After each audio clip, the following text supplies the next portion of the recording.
Hi, good afternoon, everyone. Welcome to the Overcoming Everyday Obstacles session.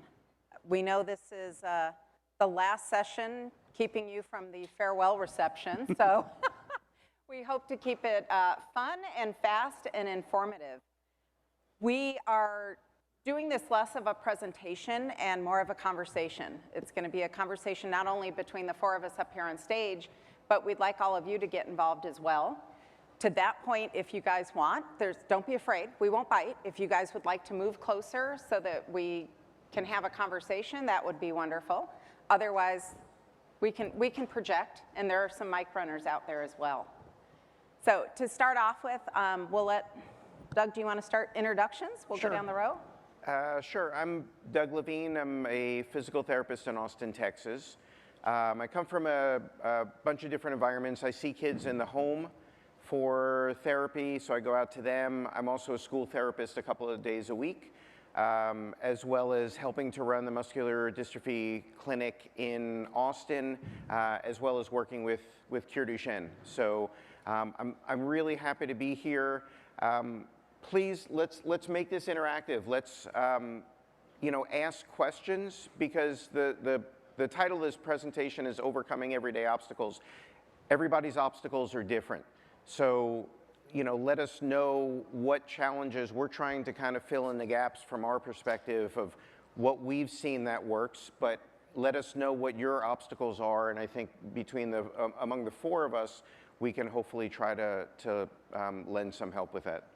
Yep, and I'm Hawken, and I'm 26 with Duchenne muscular dystrophy. So in those 26 years, there have been plenty of obstacles that have come my way. And so hopefully with seeing how I've kind of overcome those obstacles might give you some tips and ideas on how to overcome the obstacles in your own life. And so that's why I'm here. And I'm Lucy Nelson, my partner in crime, Barry Nelson. Hello. We have two sons, our oldest son, Jake, who is 16, soon to be 17, and our younger son, Henry, who was diagnosed with Duchenne shortly before his third birthday. He is now 14, and I would say both of them are living their best life right now. Absolutely. And we're happy to be here. I look forward to having this as an interactive conversation. Any questions you guys got, just send them up. It's easy. Ready to launch in? Yep.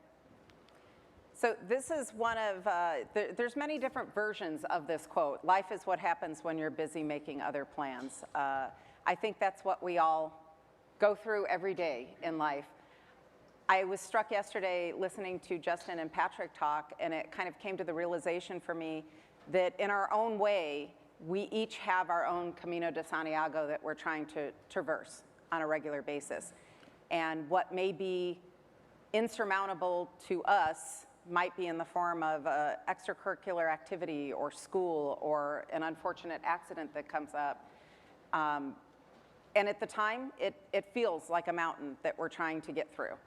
So I wanted to kind of keep that in mind and also let everyone know, we all go through it. We all have similar experiences. My other saying with this too that I like is, if you want to hear God laugh, tell him your plans. So with that said, so a couple of sections. There's about 4 different topics we want to cover off on, and the first is getting active. How do we keep our families active, keep our kids active, get them involved in things, have a social life?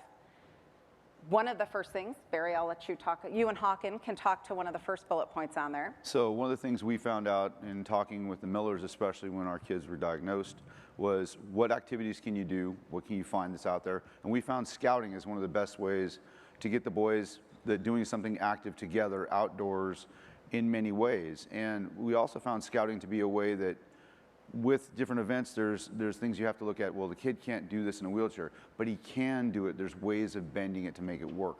So we found that summer camps and everything else have worked out very well. And Hawken, I know you probably had that kind of experience as well.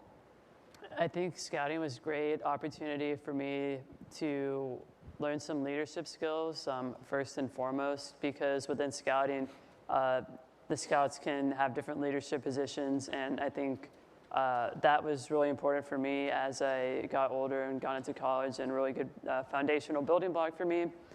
I think scouting was also a great opportunity for me to really connect with my dad, because most of the dads are involved in some ways and go on the camp outs and such and interact with the kids. So that was really important for me. And like Barry said, there's a lot of workarounds, like for the personal fitness merit badge, for example, I did a workaround and did the cookie merit badge because personal fitness is one of the requirements to become an Eagle Scout. And for those of you who don't know, Eagle Scout is the highest rank of scouting, and you have to do so many merit badges and stuff and complete all these requirements and such. And so there are workarounds to do that. And then actually on the bottom middle photo, that's my Eagle Scout Court of Honor right around my 18th birthday. So you age out of scouting at your 18th birthday, and so I waited till like the very end, which is not, I don't recommend that if you get into scouting. And so Most boys do it though. I had to do a service project and everything and get it all buttoned up and present to this Court of Honor, and they basically sign off on me becoming an Eagle, which is the highest rank. And of all Boy Scouts, only 2% of Scouts reach a rank of Eagle. So that was a great accomplishment for me, and I think it's really great to kind of build that sense of accomplishment, and just, again, wanted to reiterate bonding with other guys and my dad especially, and it was a great experience overall. And that scouting is very inclusive, and that was what we were looking for, as Henry could not participate in a lot of the regular extracurricular activities at school. It's an inclusive activity, and they do many different things. You know, they go on a railroad trip to get their railroad merit badge, or the camping, and it's so many times that it was just about giving that sense of inclusion, being able to hang out with peers and just be a kid. And the other kids, we really were big on enabling the other kids to help them, so it wasn't always dad. So that the kids were learning how to be more inclusive as well. And I think, Barry, you can kind of talk, whether it's through Scouts or on your own, talk a little bit about how camping with a wheelchair is. Camping with a wheelchair can be its own range of difficulties. Whether it's, hey, I don't have my charger, how am I gonna get this thing charged? To the trail is not adequate for the kid to roll on his power chair. We always bring a second means of transportation, and for us it's the Bob jogging stroller that has been our fallback all these years, because Henry is still of the height that he can fit into it. A Bob jogging stroller holds a kid up to 100 pounds, so it has some suspension, and it makes it easy to roll over those obstacles of going on a hike. And believe it or not, the Scouts are very willing and able to help get them across the little rocks you have to climb across, boulders, you name it. Even stream foraging has been done with that Bob stroller. So there's a lot of fun to have camping. Not only that, it's doing something that other kids can do. Able-bodied kids do all the time and don't think about it. And these kids then can be included with their peers. So it's just one of those other aspects that's great. One of the other camps is that Henry has gone quite a few times to the MDA camp, which is the picture of him ziplining there, which had we been there, we might have been like, ooh, I don't know if you should do that. But you can see the pure joy on his face, and they are there, and they have physical therapists and OT and professionals that are there to work with them. And it's, again, the week that they get to do, they're not told no. They're told, okay, you want to do something, we're going to figure out how you can do it. And we'll talk a little bit more in this too about parent self-care and doing things like MDA camp or Camp Promise, which is for over 18 with Duchenne. That gives you an opportunity as the caregiver to have a few days of respite care. So I think the camps like that are important, not just for the camper, but also for the family and for the parents that are going. And we would do some special things with our other son who doesn't have Duchenne during that time, since so much is always focused on Henry. And, you know, as well, I just want to comment, I love this slide. You know, Leslie before was talking about how sometimes there's the focus on what's taken away, right? What they're not able to do or what they have difficulty doing. But getting out and getting active can take so many forms. And something like MDA camp, they're set up for that, and they're knowledgeable about that. But in so many other places, you know, this might be the first time that they're dealing with somebody with a disability or somebody in a power chair, whether it's the airlines or whatever.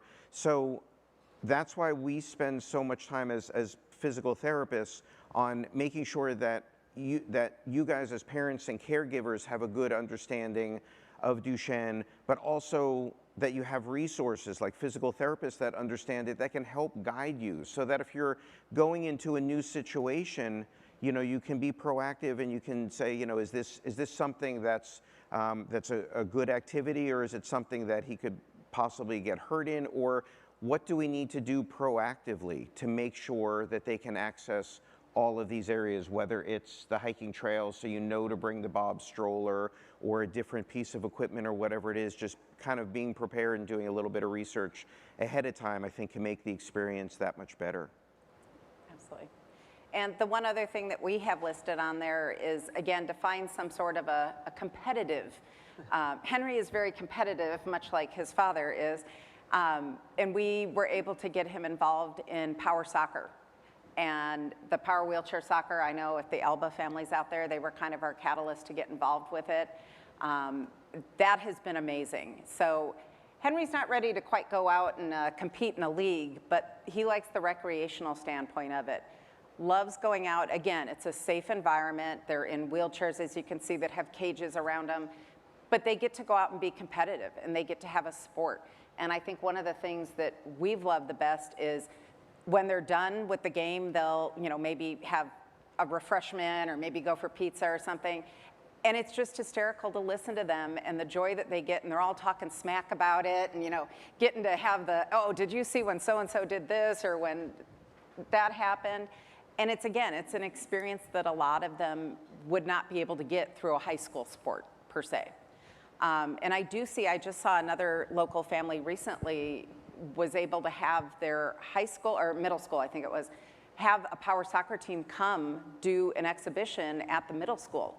So the young man who plays on the power soccer team got to have his soccer team come in the gym at the school and show all of the other kids at his school what he does for a sport too.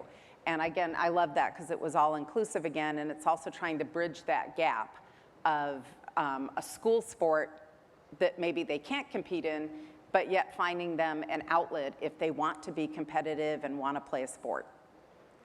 Doug, have you heard, we're familiar with the power soccer. Are there other sports that you've heard along those lines? Sure, not specifically for Duchenne, but I've seen like adaptive baseball as well.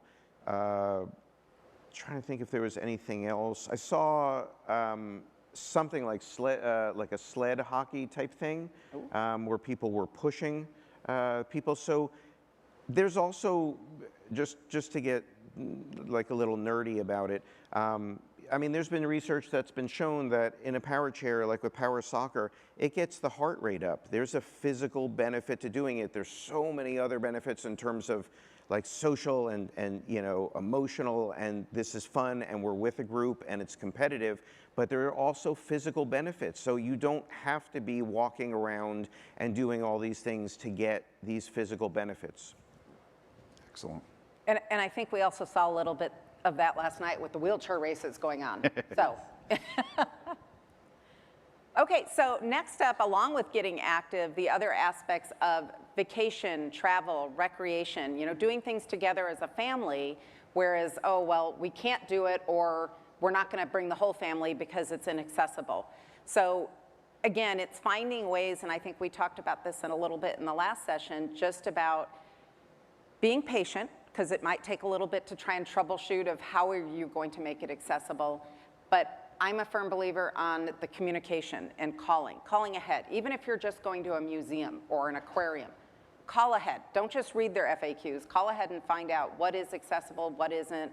Are there only certain bathrooms that are accessible? Is there something that is not going to be accessible, so that maybe you can address that beforehand so that your child doesn't get upset when you get there that they can't go into the dolphin tank or something that is just, there are some things, even if your child isn't tall enough, they can't ride on certain rides at an amusement park. So again, I think it's a lot about calling ahead of time, making sure you have a plan, you know what that plan is. We can talk a little bit about our situation that we had when we went to Florida recently with the beach wheelchair and what happened when they told us 2 weeks ahead of time after telling us for 3 months, oh yes, we have a beach wheelchair. He'll be able to go everywhere. It's at his disposal. And 2 weeks ahead of time, oh, we can't find it. We think somebody stole it. And it was kind of like they threw it back on us like, sorry. You're on your own. So I said to my husband, what are we going to do? We can't get him to the beach.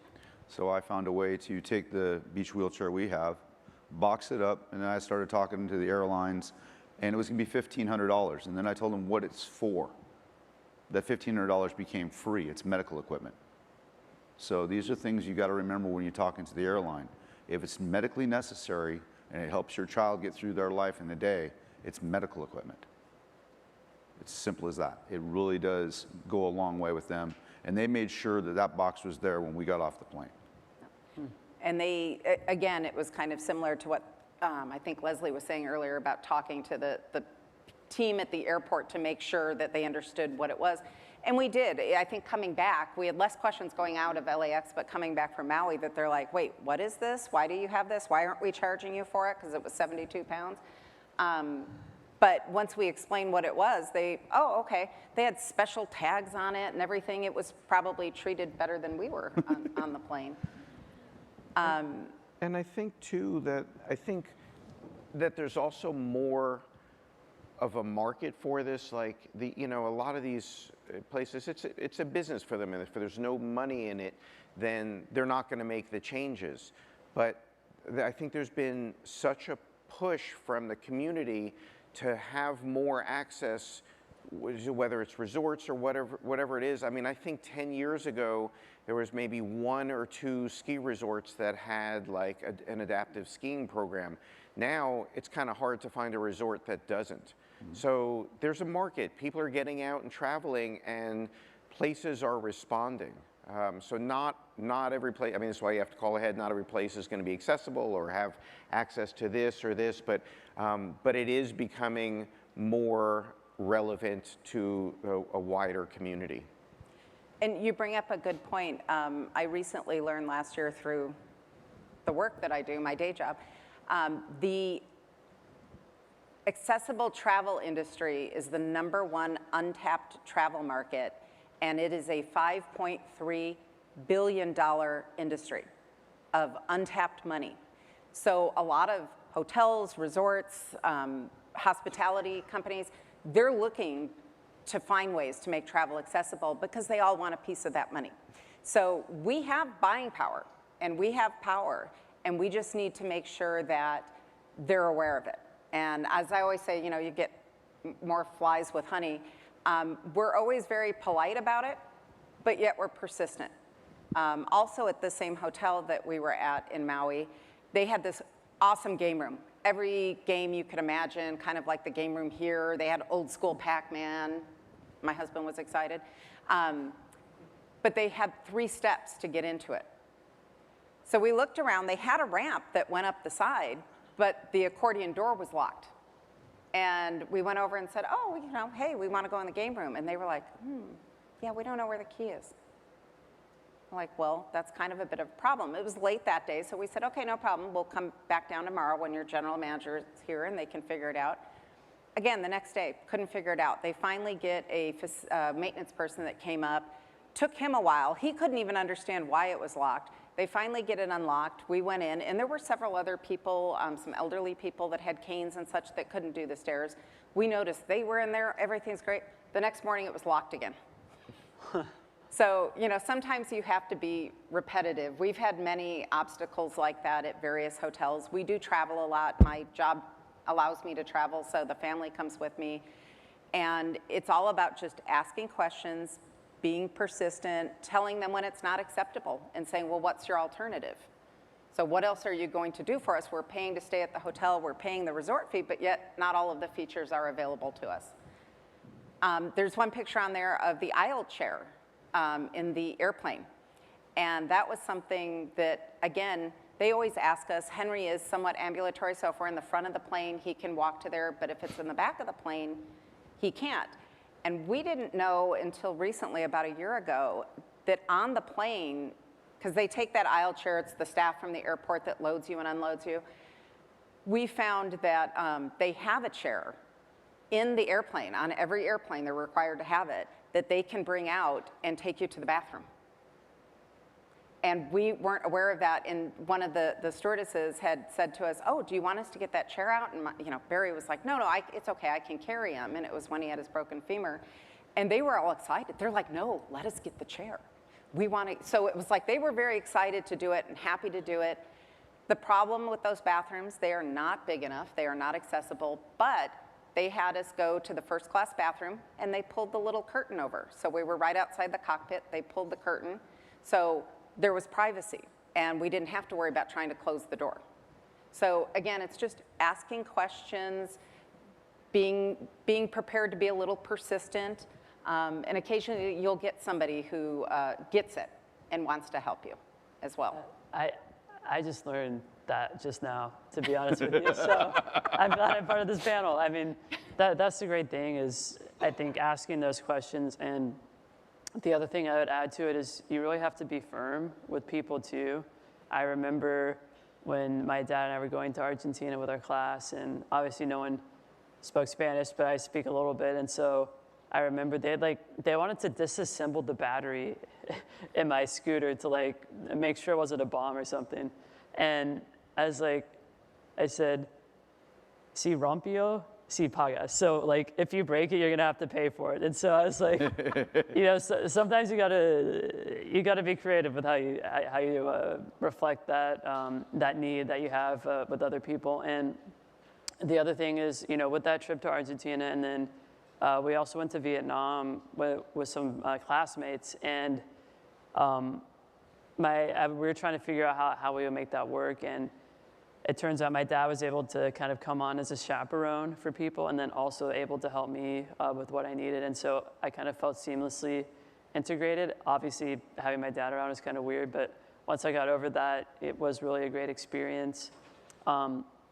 And I've also had to go to Tijuana, or I had the decision to go to Tijuana for a journalism class, and we were a bit hesitant about that with accessibility and such. And so we brought along a friend who was super strong and had experience in situations like that, and also was a videographer, so it was great for the journalism class to have him along, and he was able to help me out. And it feels more like it could be independent if it's a friend kind of coming with me to help versus my parents. So that's something that we've also done to kind of alleviate the issue of who's going to help Hawken, but we have a designated person that can be there for me.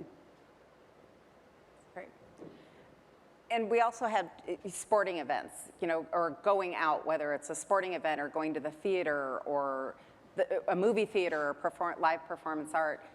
That again is something, it's very doable, and you just ask. If you don't see it on, trying to book tickets, call the facility and ask, because they're required to have ADA seats.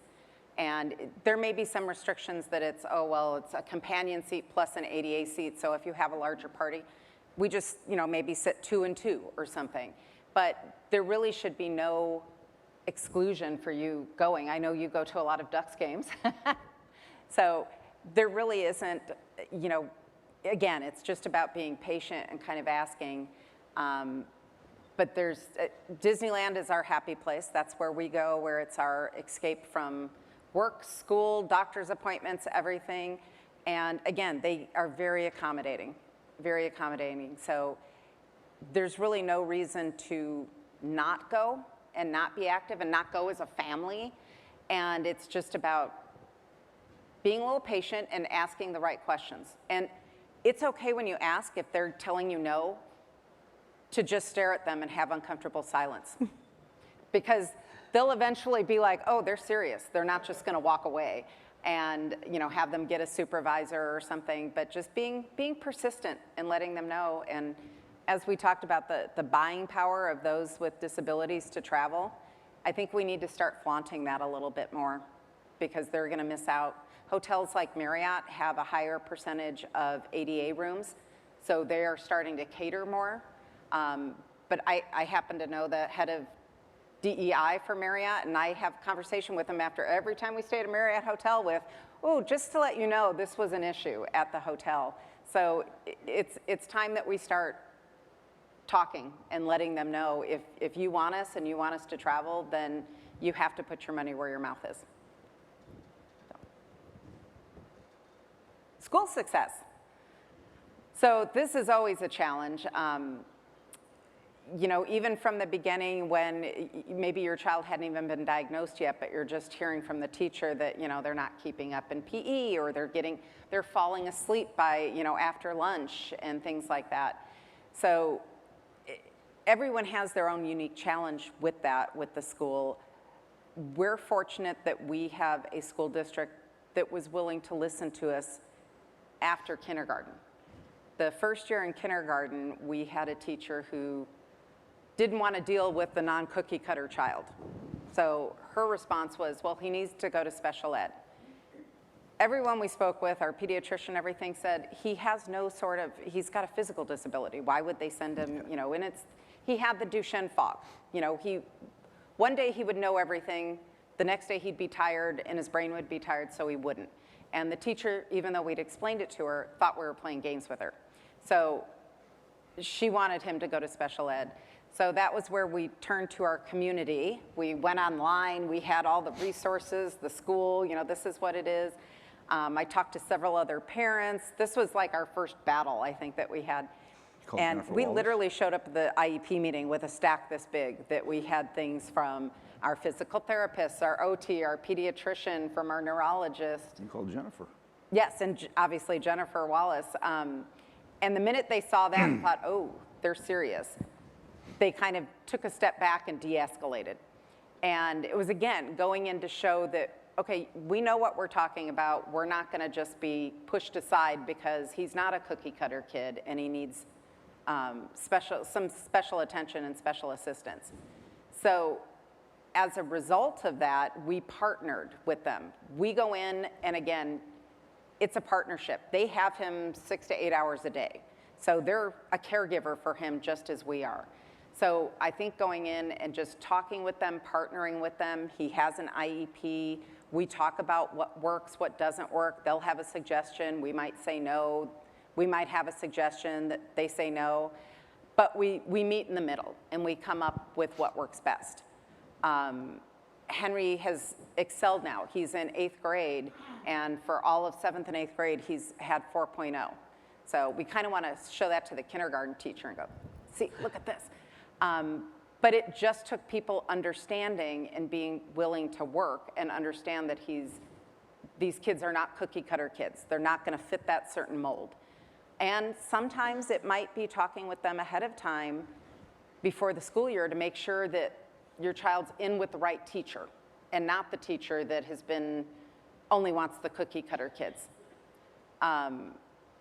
We get him, again, he can't do all the extracurricular activities, but the things that he can, he did I think it was the Red Ribbon Week, Don't Vape contest, it was during the pandemic, but his artwork won the contest.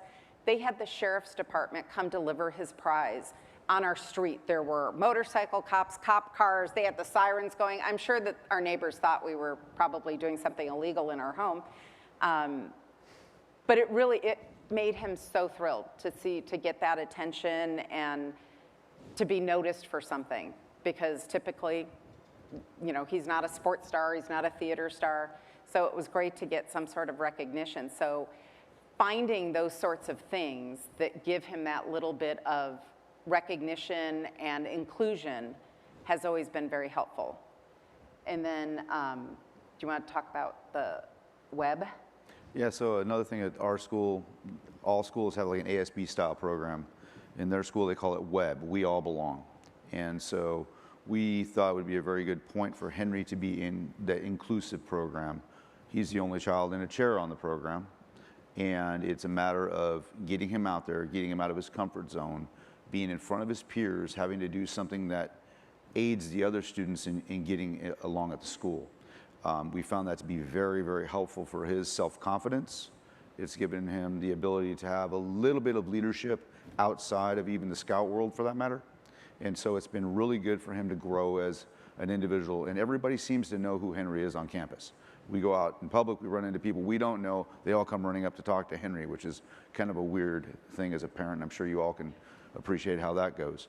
And so we are now looking forward to, he'll be a freshman in high school next year and probably do the same thing with the ASB program there for that reason. I think it's a way of getting these kids from behind the desk, outside in the shadows, to being inside the spotlight.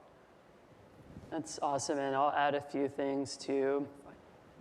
When I was first starting, the school process and, first, second grade, and even into middle school, in interacting with the other kids, because I think one of the things is some of the other kids may not understand what's going on, and I think that's where a lot of bullying can happen, is coming from a place of not understanding. So my parents, what they did was, at the time I didn't want them to do it, but they kind of gave a presentation in front of my class to kind of explain, okay, like Hawken uses a scooter, but he could still walk a little bit, but he really needs a scooter to conserve energy. And again, people were saying earlier, this is not a toy. This is, for him to be able to keep up with everyone else, and kind of explaining a bit about Duchenne. His muscles need more rest. Like, he can't exert himself physically as much.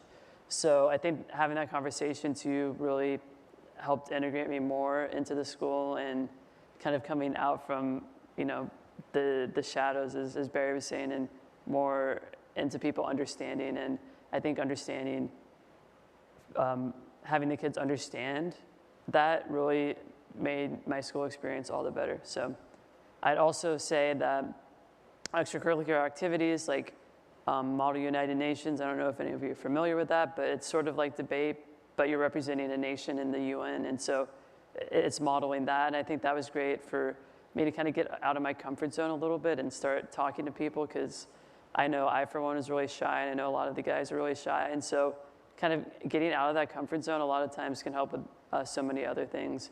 And before I kind of talk about college, I wanted to see if, Doug, if you had any tips for school success, because you do work a lot in the school system in terms of kind of integrating some of the guys into classes and such. Yeah, for sure. Just to pull back the curtain, there's a timer here. So we have 27 minutes.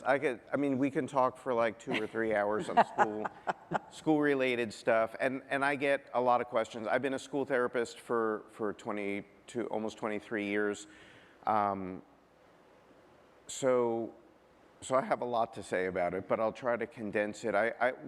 The thing is, there are potentially a lot of obstacles in the school, right? There's like with all of these things, there's the ideal of how things should go. Your school should be open and listen to you and make you part of, the partner for the team. They should try to do what they can to remove the obstacles within the school.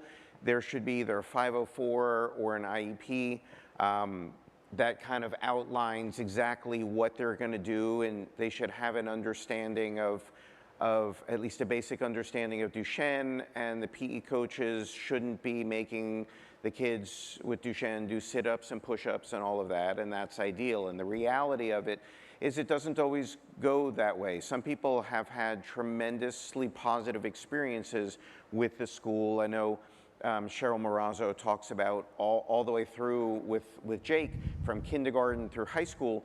Her school was amazing. They were responsive, they were proactive, all of these things. You might do all of these ideal things and on paper, and you might train the school and tell them and have things in place, and it might not be a good situation. That is the reality of it. So, they might not follow through, or they might refuse to put in a ramp, or they might refuse to do certain things to make your child have the least restrictive environment in school, which least restrictive environment leads to as much school success as possible. So what I would say is, as parents, as caregivers, make yourself aware of what your rights are. I think it's always best to try to be collaborative with the school, and like Dr. Castro had mentioned, and Leslie, you catch more flies with honey than vinegar or whatever. So, you want to try to be collaborative, but knowing what your rights are as parents and what your child's rights are, I think that's extremely important, because then you can speak well to the school and say, no, you're not allowed to do that. You have to, by law, make these changes, and you can push them a little bit more. So I think understanding all of that, and there's a lot to understand. If you need help with that, reach out. Cure Duchenne on their website has resources for newly diagnosed or school-related things. My colleague Jennifer has put out a bunch of videos on all different, and these are on the website, all different subjects, and one of them is school-related stuff, energy conservation, making the school accessible. Utilize your community, that we're all coming here. Ask other parents, has anybody else experienced this? You know, I'm butting heads with the school and they're refusing to budge on X, Y, and Z. Has anybody else experienced that? And more than likely, there's somebody that can kind of help give you their guidance and their experience. Thanks, Doug. And so I'll kind of go and speak a little bit to my experience in college. That's me graduating from USC, fight on.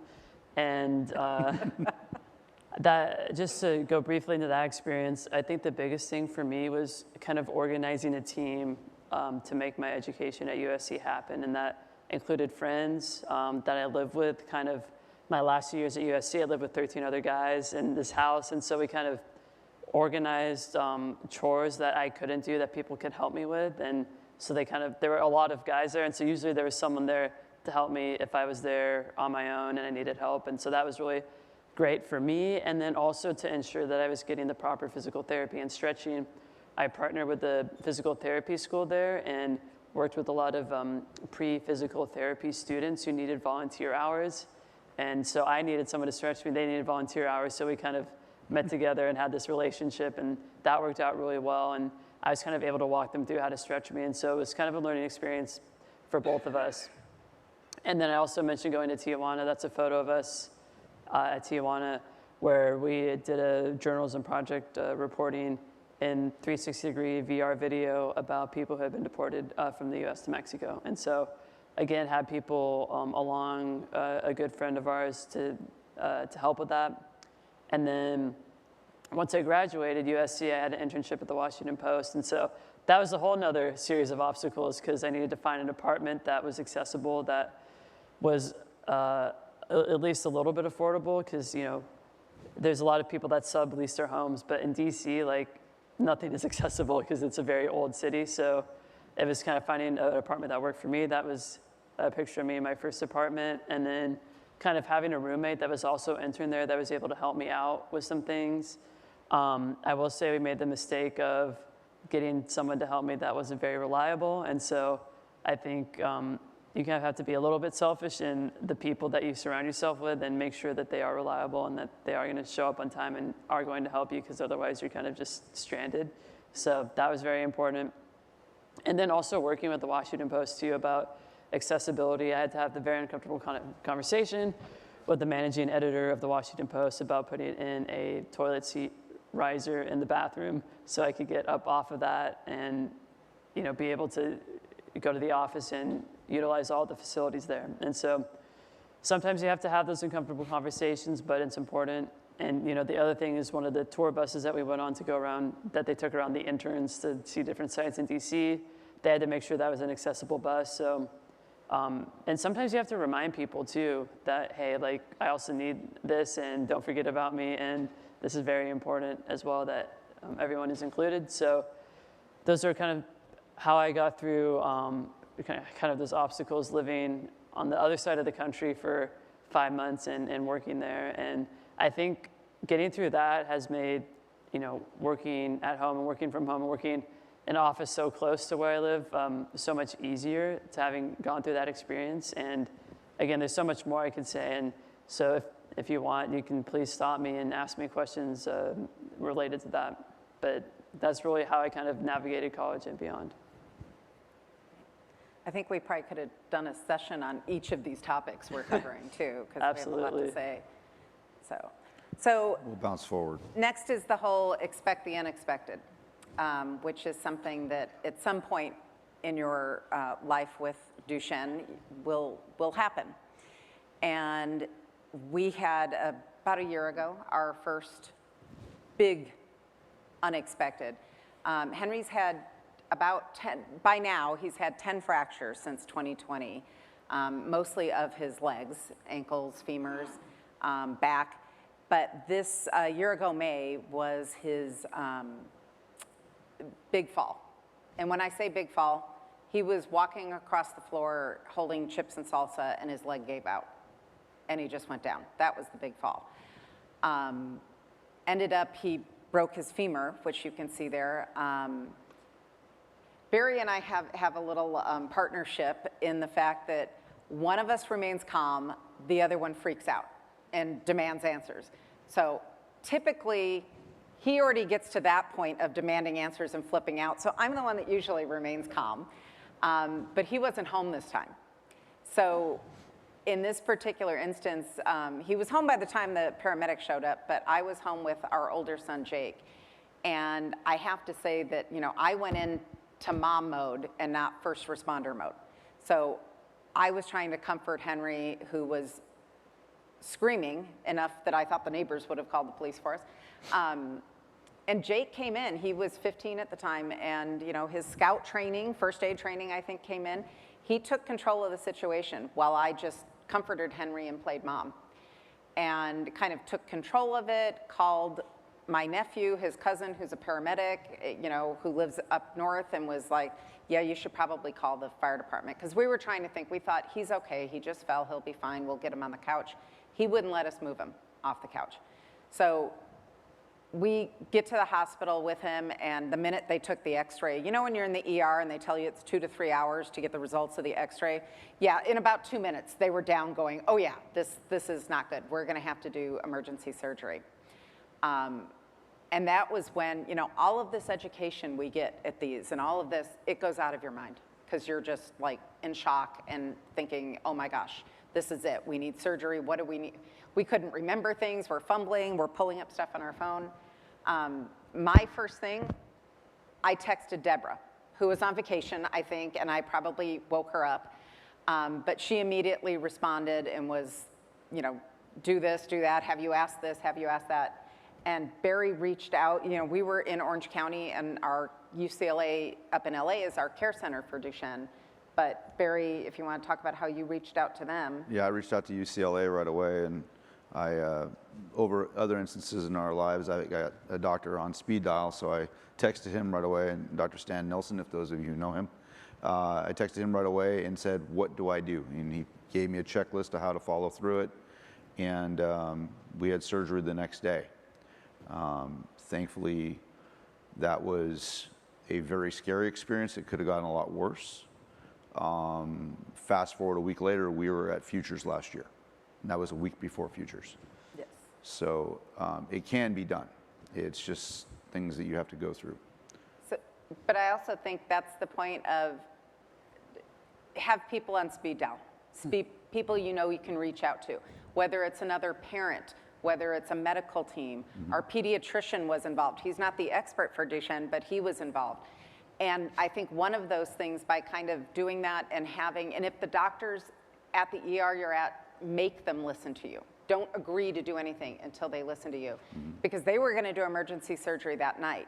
But we're like, no, there's an issue with fatty embolisms. You know, the fatty embolism system, but there's an issue with putting him under. We wanna talk to the anesthesiologist. And by getting that team together, they talked to the head ER people, and they agreed that they could stabilize him until the morning, so that they had his surgery at 10. At 9 a.m., they did a whole huge phone call with his team up at UCLA to make sure that all of the boxes were checked and that we would have the best outcome for Henry with the surgery. And you can see down there, you know, he got a little happy. That could have been the drugs talking. But it was, again, it was a scary 48 hours because he wasn't responding right away. They couldn't get him off the oxygen. His heart rate kept dropping when they would take him off. And I think it was probably 48 hours after, when he was finally doing well, I think he realized, wait, I can't go home until I'm off oxygen, and he turned around. But it was 48 hours that one of the doctors finally said to us, yeah, he might have had a little bit of that fatty embolism. And we're like, we were telling you about this for 48 hours. So again, it's have people, don't wait until then. Have people on speed dial now, other families, your clinicians, everyone, because in that moment, it's all gonna go out of your head. of what you're supposed to do. So have things in writing, have it on your phone. I know, Håkon, you had a similar, your femur buddies with Henry. I also, I did not break my femur, but I did fracture my femur, last month. And that was also what happened was I fell in Miami. We were there for a Cure Duchenne fundraising event, and I fell, and it was pretty painful. And I was like, okay, I'm just gonna go back to sleep. It'll be fine. But my dad had me like stand and put weight on it, and I could not put weight on it at all. It was too painful. And we're like, okay, we'll go to the ER.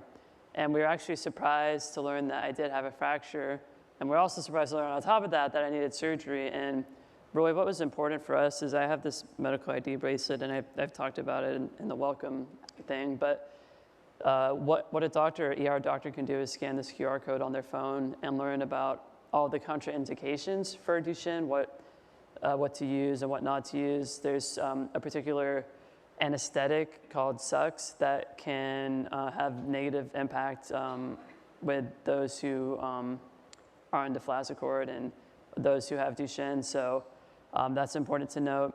And so all that information you can put on here. So like when you're in that moment and you're freaking out, you can just point to this, and they can figure it out from there. And then just talking to your doctor. And then I think the biggest thing for me was there's also a mental aspect to it. And I always knew that I was going to be able to stand and put weight and walk on it again. And I kept thinking that. And I think that really helped with my recovery to be able to get back to where I was before. And I think a lot of it was thank God that he was there by my side and that I can lean on that. And that really helped me get through it. And again, they had to put a rod in there, which is pretty crazy. But yeah, I'm thankfully able back where I was before I broke or fractured my femur. And I think it's, again, relying on the team around you and kind of planning ahead so you don't have to think in these situations. And just a, sort of an additional plug for the MyID bracelets or the resources, again, that we have on the website. You don't want to wait until that emergency happens before you try to figure out what to do. So it's all of that. It's, okay, hopefully no unexpected emergency happens, but if it does, who should we call? What information do we need to let the ERs know? Because you don't know where you're going to be. You might be seeing your own doctors that know your child and know about Duchenne, or you might be somewhere where they don't. And ER docs a lot of times are not trained in Duchenne, and there are things that they might give other guys without Duchenne that can be very detrimental. If they can go into adrenal insufficiency, fatty embolism syndrome, certain anesthesias. And so all of that thing, again, even if you have to just take a picture of your phone, you write it down on a piece of paper, or you have this stuff saved in a little binder, like whatever it is, I think it'll make that whole process as you're going through this emergency and your head is clouded and you're freaking out and there's so much going on, I think to go back to that kind of hard resource will maybe make the experience a little bit smoother. And we do have one of those bracelets for Henry, but we had no clue where it was because he took it off and didn't know where it was. And that was not the time to ask him. So we actually, if you have a younger child or a child that doesn't like to wear it, we will have it hooked on his chair now. So that way it's with him pretty much at all times. Because when in the heat of the moment when you're like, okay, now we don't know where the bracelet is either, that was a little bit of a problem. And we also, Doug, I want to say, so Jennifer, we contacted her the next day to let her know, hey, this is what happened, Henry's had surgery. And she worked with us as to, okay, have him do this, have him do that. And once we got home and had the recovery, we did a virtual appointment with her, and then she was able to come see him and work with him. So that's the other thing too, is start from the very beginning as to where you should start with the rehab, especially if they were ambulatory before the accident and you want them to be ambulatory afterwards. And again, I think Håkon, you and Henry are very much alike in the fact that you have that sheer determination of doing things. And that helps a lot too, as well. So, okay. Okay, the last slide on here, as everybody went through it, we finally caught COVID as a group. Henry got it in February. I got it right after him. So it was a cycle you don't want to have to worry about, because kids who can't need a cough assist anyway to get through this, that was a big struggle for him to be able to express all of these fluids. We wound up in the hospital for 9 days with that. So it's a matter of anything can be a challenge. You got to keep ready for have your team beside you and be ready to jump on it. And that was a big lesson learned. We're still kind of coming back from that a little bit. Jump on to the next slide.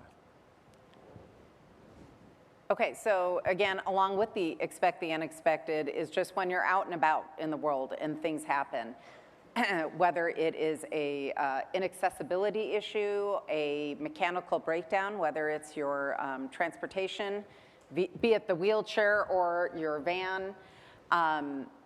We had some funny things. We just last November were at a hotel that we were out by the pool and Henry needed to go to the bathroom. So we went over and asked somebody and they're like, oh, the bathroom's right up there.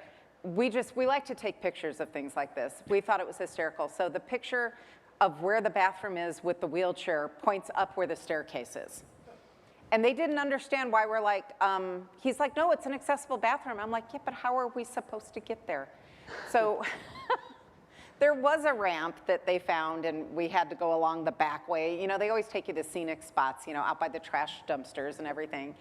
But we always find those interesting and, you know, we take photos of them and you have to just kind of troubleshoot and figure it out. Or laugh at it. Yeah, or laugh at it. I will let Barry talk to his personal passion project, which is people that park in the ADA spots that shouldn't be in the ADA spots. There is a fun app you can all have on your phone, and it honestly is the easiest way to report it. Take a picture of it, send it in. That person gets a kind letter with their registration. What's the app? Anybody who wants it, I'll give it to them after the presentation. It's a nice thing to have on your phone. It takes the conversation out of it. You just click it, type it in, send in the report. It's a fun little thing to have. One thing we found is places that say they're handicap accessible, ADA compliant, most of the time aren't. You have to find your way as a parent. We all know this. We all have to find that magic path of where we have to get you from A to B. And people who have the ADA placard in their car, and I'm sure, Hawken, you see it every day, people park across the hash marks because they think that's okay. And you can't put the ramp down in your van because they're too close to you. And they're like, well, what's the problem? You're in your space? No, the ramp can't go down. So that's just one of those fun things we all have to live with in this whole life we live. No parking typically means no parking. Yeah. Unless you're from Mars or something, I don't know. But yeah, sometimes I'm like, you know what, if you park in the lines, if there's not space, I'm just gonna run into your car. So good for you. Anyway. You are like Henry. just like it. I think the other situation that just happened recently about, if you'd like to share with them about our new parish hall at our church. Okay, so our church went through the expense of putting a brand new parish hall, put a lovely area for the kids to be taught in, and it's 5 steps above the subfloor in the building. There's no ramp. There's no other way to it except for they put in this little, well, let's just call it a corner lift. And so the day that the building had been commissioned and opened, they had just started doing the final walkthrough. The youth pastor took the kids upstairs to show it off and took Henry up the new lift. And they all walked around and saw the building. And when they're getting ready to come down, I come back to pick Henry up. The lift won't go back down. They're up 5 steps. There's no way down from there. The lift literally froze in place. And for the next half hour, they all scratched their heads. Well, turn it off, turn it on. What are we going to do? So they finally called the engineer who put the lift in. He came down and says, nothing I can do about it. 20 minutes later, he's like hemming and hawing. He finally says, we're going to have to call the fire department. So they literally did the cat in the tree scenario. They called the fire department. The fire department says, well, where's the ramp? There is no ramp in the building. They said, well, that was a bad idea, and we all kind of laughed. And then I got Henry, I carried him down the stairs, and then 5 firemen carried the wheelchair down the stairs. 300 pounds of a wheelchair. And we all know how heavy these power chairs are, so it's one of those things where you got to have a way out. So it was another experience yet again where you just got to go, okay, well, you can check that box off. We've been saved by the fire department. You ever had that, Hawken? Or issues with your car. We have been fortunate that we've not had any insurmountable issues with we've had the ramp stuck a few times, but we've been able to get it down. I don't know if anyone out here has had an issue that they want to share about. I have had an issue where my accessible van, it didn't open or something, and I was stranded, and thankfully the times it happened, I was close to home and I could call my parents, but in the case where it didn't, well, now I usually have someone with me at all times. I think that's kind of important too, whether it's a friend, family member, so they're at least someone there to call someone or go somewhere to help figure that out, but that's really all I can say about it. It's the buddy system, right? Yeah. Yes, buddy system. Okay, so I know we only have a few moments left to talk about family dynamics. We have an older son. I know that siblings, we are huge sibling advocates. We feel very strongly about not forgetting, with so much attention, time, and effort that's spent on your Duchenne child, is just to remember that they have siblings or a sibling, in our case. Jake is an older sibling. He is Henry's worst critic, but strongest defender. So he can pick on him, but nobody else better be able to. But it's always been a challenge to make sure both are treated fairly. You know, it might not be equal, but to make sure it's equitable. When we were on Henry's Make-A-Wish trip, we were very fortunate that the concierge was always making sure Jake got something too. So he got a game card or a card for the gaming center or something.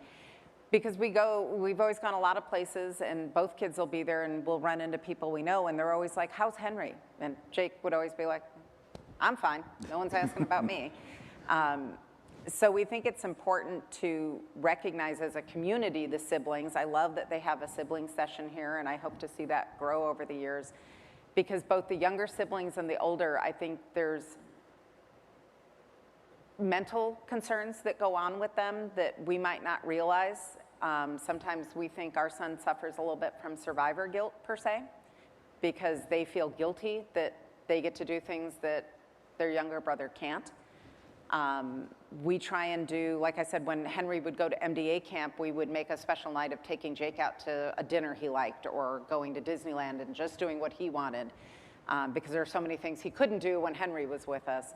But I truly think that the siblings, we could do a whole other session just about that, but trying to find some sort of a balance and making it seem that, you know, each one gets something special, and it's not that you're forgetting about one because the other one just happens to have more immediate needs, per se. We talked a little bit that game previously, which I thought was awesome, about weekly chores. I think if you guys were in here for that game, you kind of heard everything we talked about as to what chores were. Hawken, did you have some certain chores that you had to do?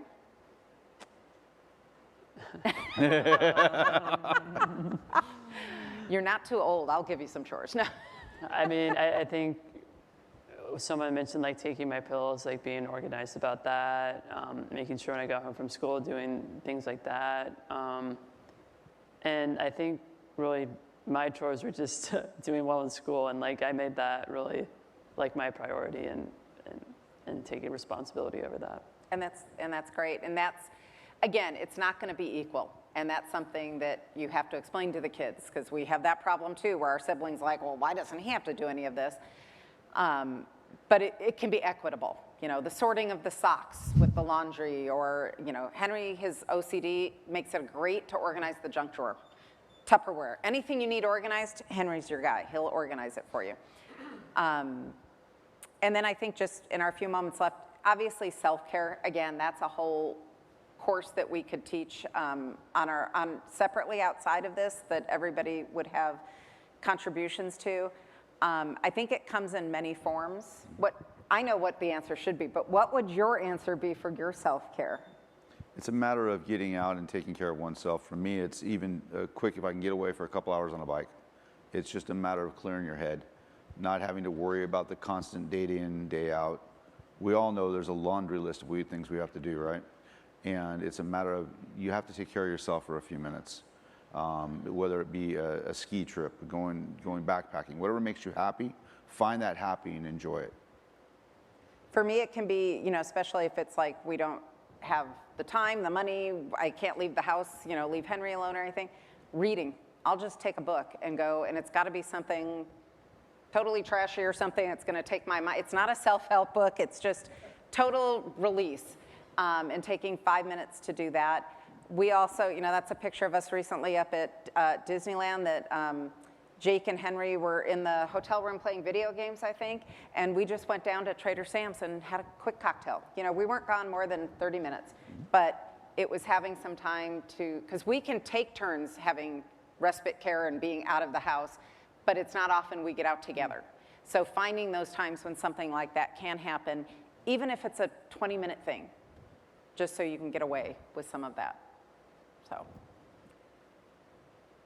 So, and last, that's kind of our family motto is adjust, adapt, overcome. It's, you know, everybody's got challenges. This is just the challenge that we were handed, and it's about figuring out the plan. When it doesn't go the way you planned, okay, we're going to have to adjust our plan. We're going to figure out how we're going to do it, and we're going to all still get it done and enjoy it.